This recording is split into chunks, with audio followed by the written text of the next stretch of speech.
In 1957, two engineers glued two shower curtains together, trapped a bunch of air bubbles between them, and accidentally invented one of the most satisfying objects on planet Earth. They weren't trying to make packaging. They were trying to make wallpaper. Yes, bubble wrap was supposed to go on your walls. Alfred Fielding and Mark Chavans sealed two plastic shower curtains together with air pockets trapped inside, expecting homeowners to lose their minds over textured, bubbly wallpaper. Nobody wanted bubble wallpaper. It was by every measure a spectacular commercial failure. So they pivoted. They tried selling it as greenhouse insulation. That also flopped.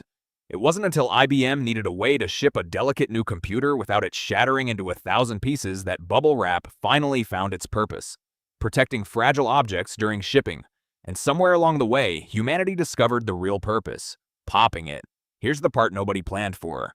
That satisfying little pop isn't just a fun side effect. It's basically a tiny reward system built directly into a packing material. Think about what's actually happening in your hand.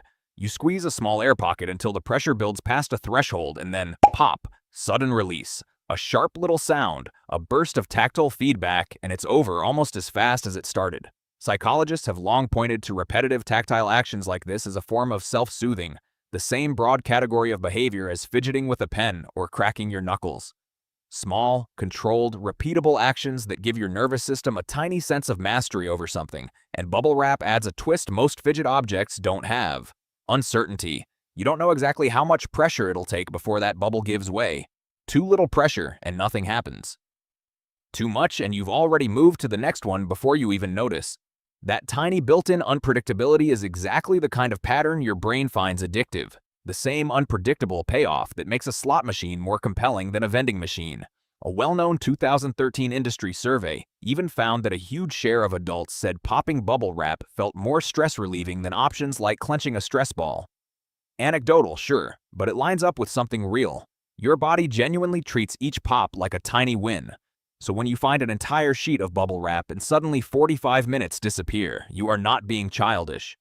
You have simply found one of the few objects on Earth engineered by pure accident to deliver dozens of small, satisfying, unpredictable little victories in a row. Two guys who wanted to sell bubbly wallpaper failed spectacularly at wallpaper.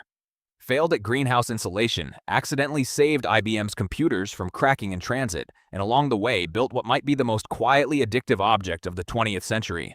They never once intended any of it. The wallpaper failed. The insulation failed. The popping was never the plan.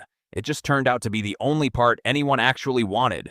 So next time someone catches you methodically popping your way across an entire sheet instead of throwing it away, don't feel weird about it. You're not procrastinating. You're just enjoying the one feature of a failed 1957 wallpaper experiment that actually worked.